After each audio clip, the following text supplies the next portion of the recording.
brilliantly.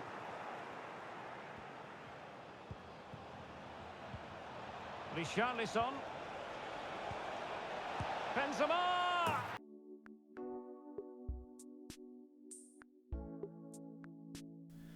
What's up, nerds? Welcome to Endgame. I'm Hoops4, and today we are going to take a look at FIFA 23. As the latest entry in the long-running soccer franchise, expectations were not especially high considering the yearly release cycle that FIFA has maintained throughout the years. However, even while suffering from yearly releases, FIFA 23 manages to edge out the lackluster titles from the last several years. As a result of its more effective changes, FIFA 23's gameplay tops the charts compared to other games in the series. That being said, it still falls under the umbrella of another year, another FIFA. All in all, FIFA 23 actually ends up being a good title, earning a 7.5 out of 10.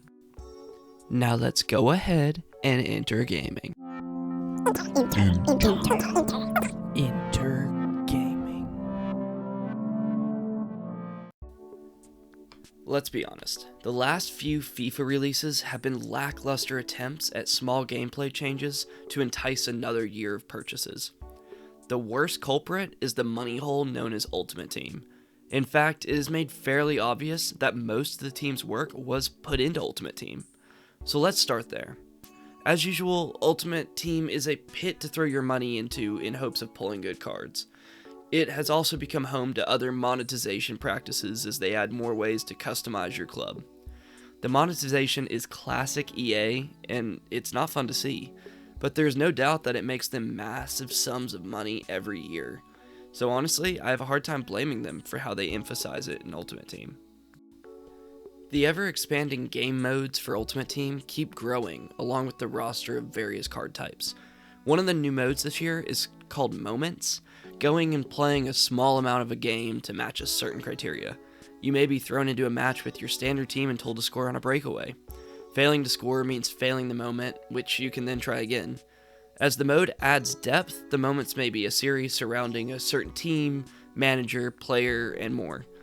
At first, I was unsure how I felt about Moments, and while it is enjoyable to follow the journeys it sets out, I can't help but get bored and feel like I'm repeating the same tasks over and over again. It doesn't help that the rewards are limited in scope and nothing special. Hopefully the seasonal rotation will help, but honestly, I don't have high hopes for this game mode. Besides that, when you actually get into a game of FIFA, whether it be Ultimate Team or Kickoff with your friends, the gameplay is the best to date, and it's really where the game shines. The ball is free, the physics are realistic, the pace feels amazing, and the quality of audio and graphics, especially on new-gen consoles, is absolutely stunning.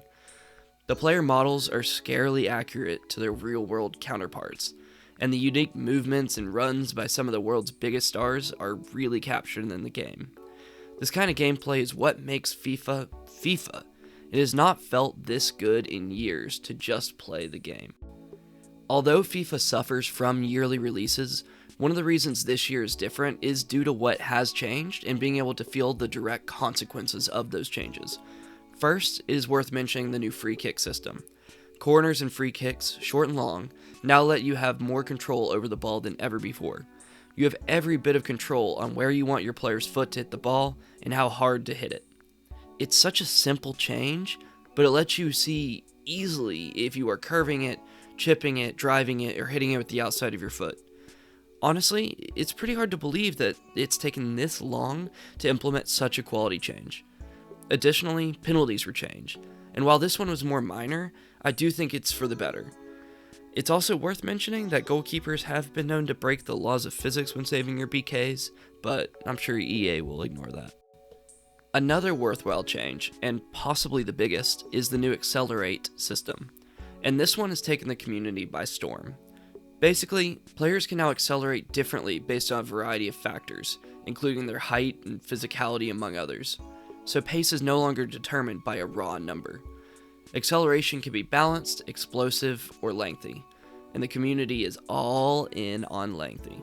It's FIFA 23, and pace is still king.